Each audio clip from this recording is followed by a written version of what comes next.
Asyik tengok belanjawan negara. Nak tanya, pondok dapat banyak mana? Ada tak? Tak ada skepeng, orang Terengganu panggil. Tak ada skepeng, mana seseng pun tak boleh. Padahal pondok ni nak langkau pandainya sambung kesinambungan daripada ilmu para nabi supaya tidak luput. Nah, nabi-nabi ni siapa? Kekasih Allah. Allah ni siapa? Tuhan punya bumi. Dah mu meretah sini Tuhan beri pinjam kuasa kejap, berilah untuk agama. Dah. Untuk hiburan berjuta-juta. Ni perut kotor belaka ni. Kita kata jahat nak marah. Nah. Oh, dia kata kau orang memang dah mu jahat.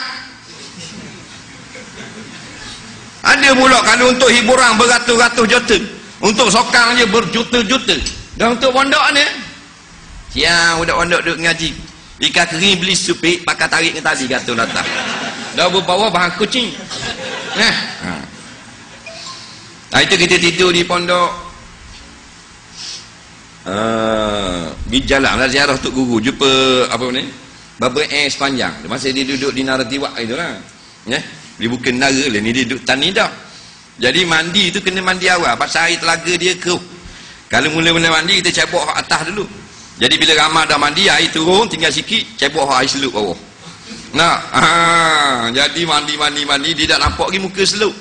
Lepas wirid subuh, la ilaha illallah, muka jadi macam beruk lagi.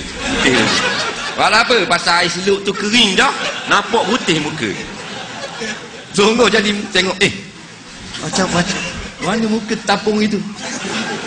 Padahal kita macam beruk juga, jadi putih belaka. Jadi nak khabar naifnya keadaan agama akhir zaman. Gaduh hak mulia nu tepat derhaka. Lagi kuat derhaka kepada Allah, lagi mulia. Kita pergi di Genting Highland, tempat orang berjudi, dia ada polis jaga. Jaga dia nak takak orang berjudi. Tak. Nak takak kita kalau kita kacau orang berjudi. Betul tak? Ada. Kita minta satu slot dalam TV sebulan satu je. Kuliah Fardu Ain 1 jam. Tak lagi. Dah dia boleh. Syahrukh Khan boleh. Faham? Ini bila gini sesak. Bila sesak kita tegur. Wa zakir fa inna zikra tanfa'ul mu'minin.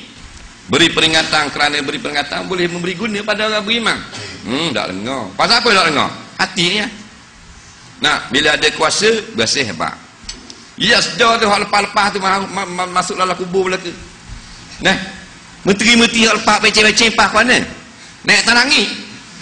Dah, jadi mayat belaka. Raja mati, menteri mati, timbalang pada menteri mati. Mati belaka, dah mati nak jumpa siapa lagi? Inilah peluang kita hidup di dalam dunia, kita guna segala kuasa yang ada untuk naikkan Islam.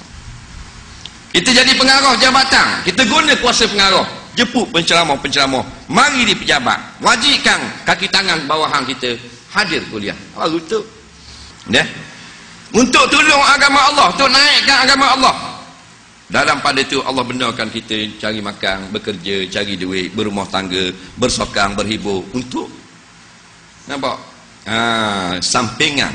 Kerana tugas pertama iaitu tolong agama Allah. Jadi ramai dok sedar benda ni.